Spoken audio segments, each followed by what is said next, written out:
Hey guys, welcome to the Daily Word Bible Study, a plain and simple book by book, chapter by chapter, and verse by verse study through the entire Bible. Currently, we are in Matthew chapter 7. And this is a very interesting story that I'm going to get to later, but I'll just kind of give a preview. Where Jesus calls a woman a dog. And over the years, I've heard people try to sanitize that. Let me just say, Jesus called the woman a dog. Okay. All right. So let's get into it because it's going to be very interesting. We're in this particular part of Mark where there is a lot a lot of interesting stories that Jesus is going to do. Now we're going to pick it up where we left off in chapter 7. Remember, the Pharisees criticized him for not ritually washing, having ritual, and that's the epitome of religion, man-made religions that focus more on their views, their man-made procedures, rituals, and all that, other than the Word of God. And so they keep people corralled into their way of thinking. By the way, every denomination, Christian denomination, has some form of man-made rituals. Some more, the older ones have even worse, like the Eastern Orthodox, the Catholicism. You look at all of the stuff that they do, the robes and the garbs and all that kind of stuff. Well, Protestants are not that different. Lutheran, Methodist, Presbyterian, even you can say Pentecostal. Why do you think ministers wear the collars? Why do you think they wear robes and all that kind of stuff? It's man-made rituals, and they'll do all of that rather than teach the Word of God. But okay, as they say, I digress. Verse 24 said he got up and departed from there to the region of Tyre and Sidon. He entered a house and did not want anyone to know it, but he could not escape notice. Now, he tell you this story that he's getting ready to tell is why he could not escape notice. He said, instead, immediately after hearing, immediately after hearing about him, a woman whose little daughter had an unclean spirit came and fell at his feet. Now, the woman was Greek, a Syrophoenician by birth, and she kept asking him to drive the demon out of her daughter. And he said, allow the children to be satisfied first, because it isn't right to take the children's bread and throw it to the dogs. Now, this is an insult. The Jews refer to the Gentiles as dogs, Gentile dogs. So without a doubt, this was an insult. Now, in some respects, it was a well-deserved insult because non-Jewish people were ungodly. In terms of the general Gentile world, were ungodly. They were paganist. So, and of course, the Jews wasn't that much better. But in other words, but Jesus is using a slang, an insult. Now, it's kind of interesting because what would you have done? Think about it right now, today. What would you have done? And let's back up for a moment and remember, she heard about him, right? Immediately, he said, now, after hearing about him, and then she said her daughter had unclean spirit. She came and kept, notice this too, this wasn't even the first time, she kept asking him about her little daughter. Okay. Um, she kept asking him. Okay. Um, guess I should add my group in here. All right. So, so, so here's what I want you to kind of recognize first. What is going on? What is being built here? And that is her faith.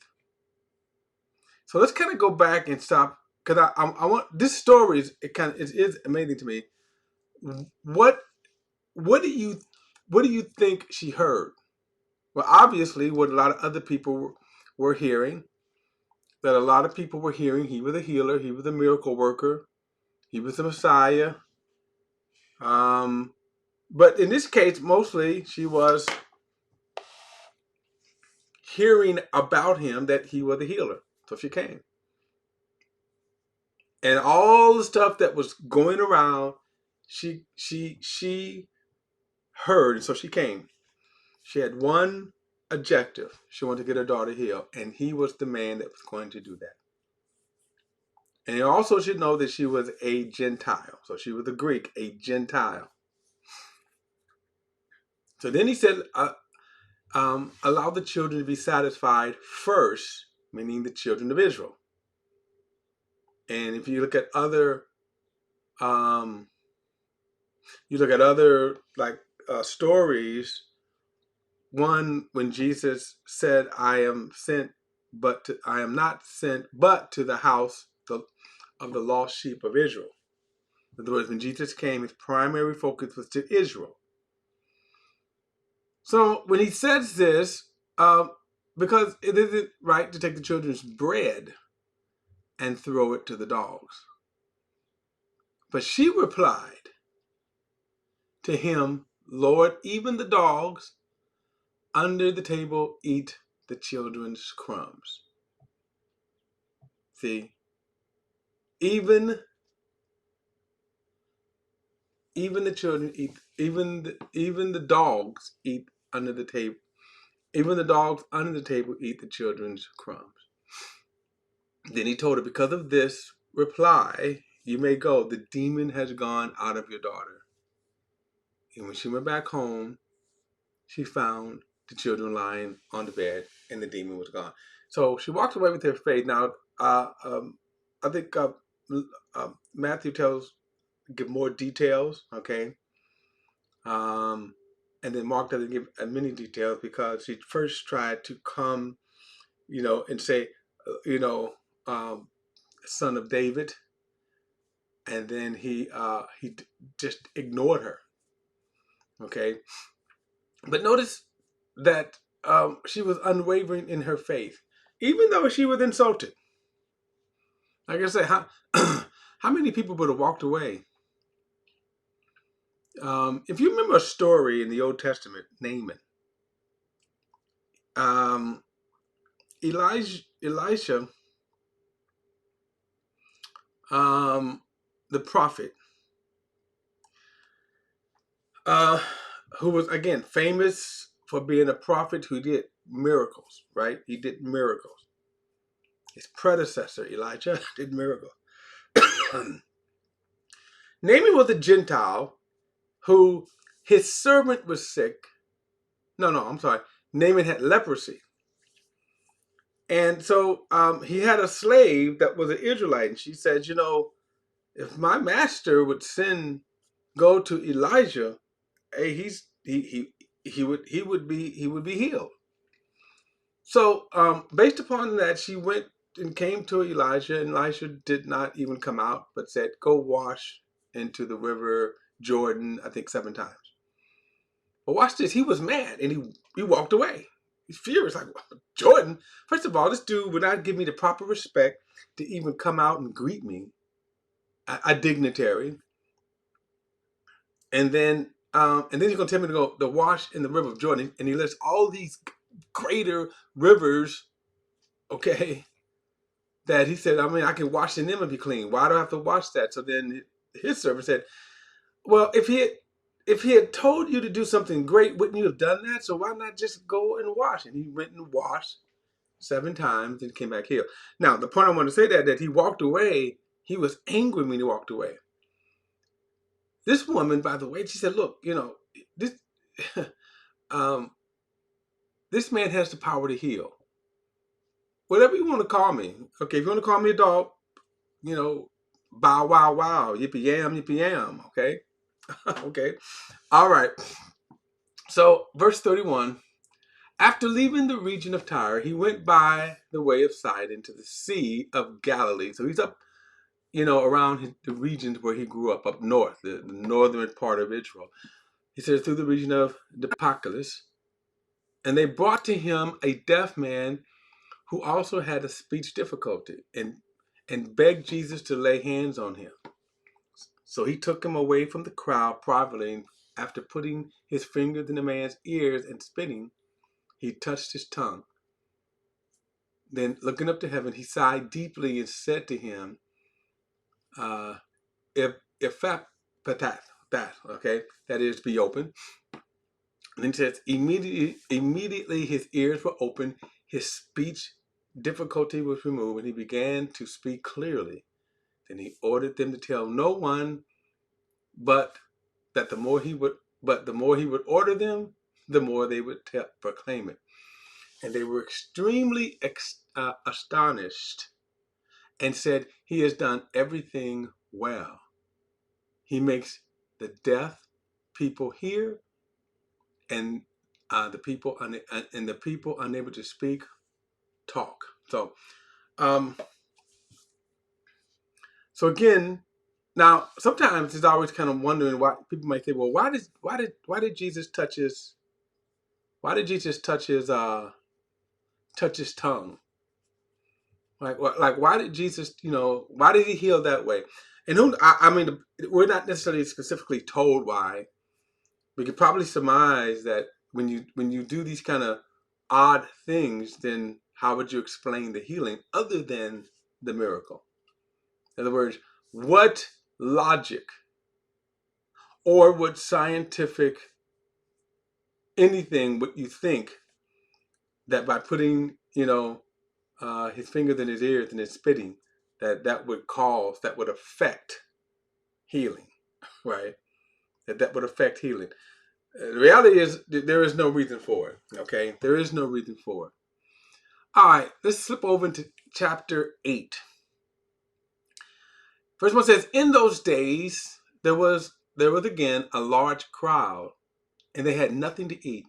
He summoned the disciples and said to them, I have compassion on the crowd because they have already stayed with me 3 days and have nothing to eat. If I send them home hungry, they will collapse on the way, for some of them have come long distance. Now, this is what we would call, now you could hear what's called a camp meeting. Now, today, there are ministries that would have camp meetings. And camp meetings today are nothing like this, right? Because, obviously the modern technology is just different. So today, if depending, a camp meeting could be in a church. So it could be a small camp meeting. In other words, there's no numbers. It doesn't say that you have to have a large number. So it could be a church. And then people would have like a 3-day kind of meeting. Now, in some respects, they don't call them camp meetings. They would call them revivals. Okay. But the camp meetings, then with larger crowds, you could have a church with 500, church with 1,000, whatever.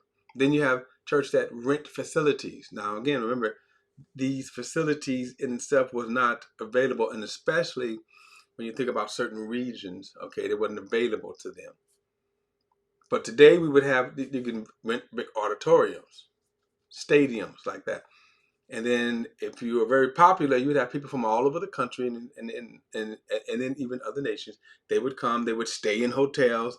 They booked these things in advance. So they would fly in, trains, buses, cars and stuff. And then for a week, they would have these, guest speakers and the whole particular show for these days. Okay. Now, in the olden days, a camp meeting would be more like this, that people would just kind of come from all over, and they would be in the open air. Um, and then, of course, if you kind of read up on what is called the first and second awakening, this is kind of like what was going on, except in this case, Jesus was actually healing, teaching, the truth and things like that. So after that, here was the miracle, of course. Jesus said, I have compassion on the crowd because they've been here 3 days, right? 3 days. And then he said, I'm not going to send them away empty handed. All right. So, verse 4, his disciples answered, where can anyone get enough bread here in this desolate place to fill these people?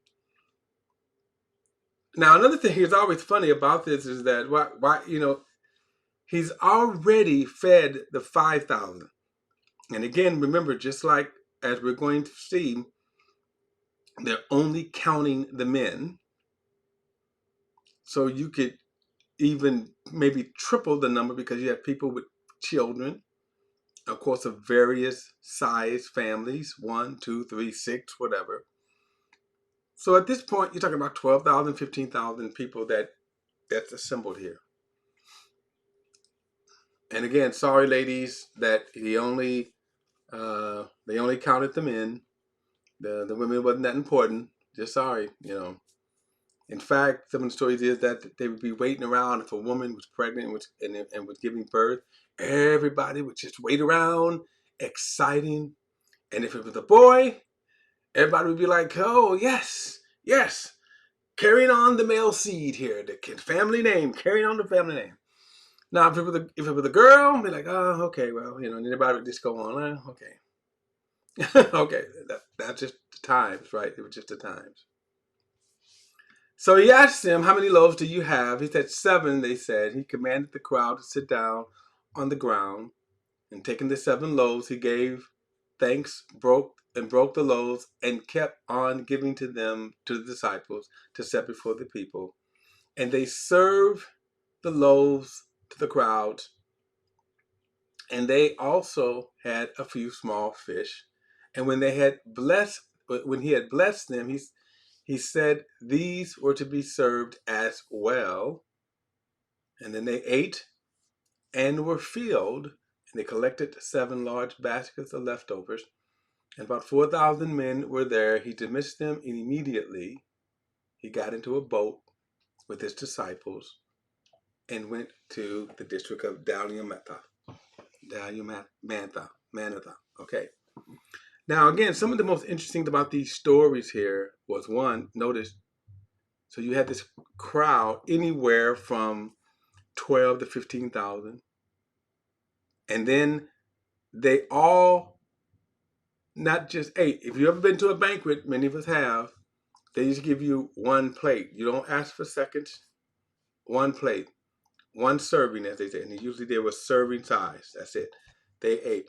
And I think the last time when I talked about when he fed the 5,000, we kind of calculated if you just went to McDonald's and got one fish sandwich, that's it, bread and fish, just it, and you fed that crowd right here, 4,000, or anywhere from 12 to 15,000, you're up there somewhere around the $15,000.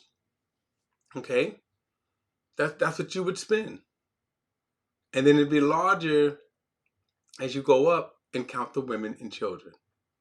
50,000, something like that. So that's a lot of money that you would be spending to feed people. And Jesus did it free. Jesus did it by the power of God. Okay? He did it by his power, right? He did it for free. So that's kind of an interesting thing right there, right? That he fed all of this crowd here. And remember, they were filled. And then you also see Jesus collected the 7 large baskets. You will find that Jesus did not like waste. He didn't like waste. Now, we don't know what they did with the large baskets. the 7 baskets that they collected? We don't know, but he just didn't say just leave them around. Okay, just leave them around. All right, we're kind of, as Marcus steamed at us towards the crucifixion, and we're not that far off time-wise from the crucifixion. All right, guys, don't forget to like and share this video and subscribe to BP the Bible Perspective. And as always, if you have a thought or comment, add it to the comments section below. All comments are welcome. I'll see you in the next study.